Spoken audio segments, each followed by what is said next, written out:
All right, let's talk about cybercrime. But I'm going to ask you to do something first. Try to forget everything you think you know about it. Because the real story here, the one we're digging into, isn't really about the technology. It's a story about people, it's a story about power, and it's about the hidden rules that are running our entire online world.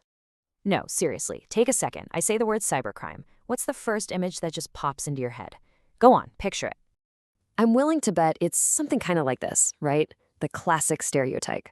You know the one, a shadowy figure in a hoodie, maybe in a dark room, surrounded by all these screens of glowing green code. It's a really powerful image for sure, but it's also one that completely misses the bigger picture. And honestly, the way more interesting picture. And that's because the world of digital crime is just so much more complex and way more human than that simple stereotype could ever suggest.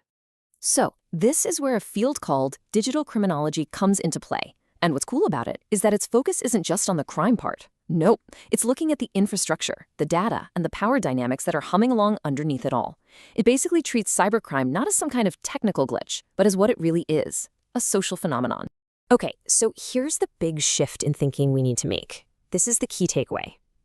Cybercrime isn't just a technical problem for the IT folks to solve. It's a deeply, deeply human problem. It's all tangled up in sociology, economics, politics, the whole shebang.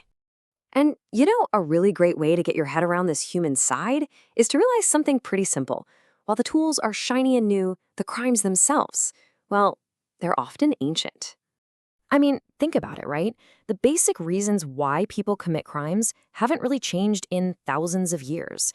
It always comes down to the same things: profit, power, control, status, or, just wanting to cause harm. The internet didn't invent any of that. It just gave those old motivations a brand new, incredibly powerful playground. And man, that playground is diverse. Cybercrime isn't just one thing. It's this huge umbrella that covers everything from super sophisticated financial fraud and hacking to these really intensely personal attacks, like online harassment and image-based abuse, all the way to entire black markets that are just operating out in the open online. But there's this one feature of this whole new playground that creates a massive, massive challenge for law enforcement, and that is, it has no borders.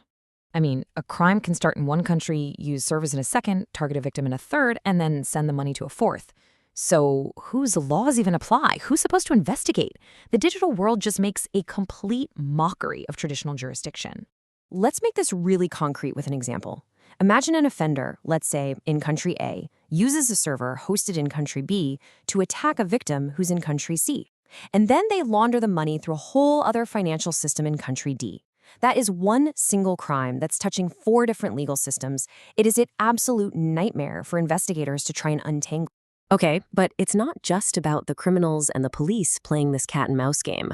There's a third, incredibly powerful group of actors who are shaping this entire landscape: the platforms themselves. Yeah, I'm talking about the social media networks, the search engines, all those online marketplaces we use every day. These are not neutral public squares. They are privately owned, privately governed spaces. And the way they design their algorithms, the way they write their terms of service, their entire business model, all of that can either create opportunities for crime or it can shut them down. They've become the new rule maker. And that leads to a really, really messy question.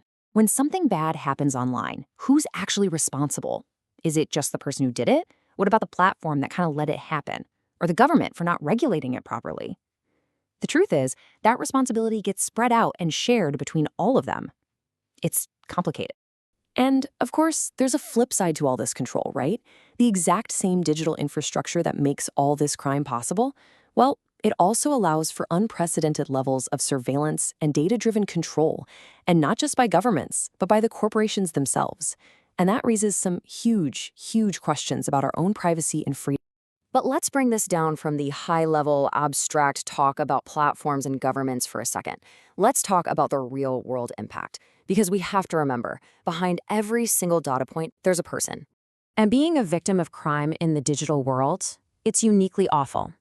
A physical attack might be over, but online harassment, that can be persistent. It can follow you 24/7. It invades your home, it invades your work. It just completely blurs the line between your public and private life until it feels like there is absolutely no escape. And this is so important to understand. This harm is not spread out equally. The digital world isn't some great equalizer. In fact, it's often a great magnifier of the inequalities that already exist in the real world. Over and over again, studies show that online abuse and harm disproportionately target women, minorities, and other marginalized groups. Which brings us right back to the core idea we're exploring today, and it's summed up perfectly here. Cybercrime and digital control, they're not really about technological innovation. They're social phenomena, shaped by power, by inequality, and by how we choose to govern these new spaces. And so, that leaves us with one last really crucial thought to chew on. In a world that's more and more run by code, as our lives are mediated by these digital platforms and governed by algorithms, the most important question isn't a technical one. It's a political one. In this new world, who gets to write the rules for all of us?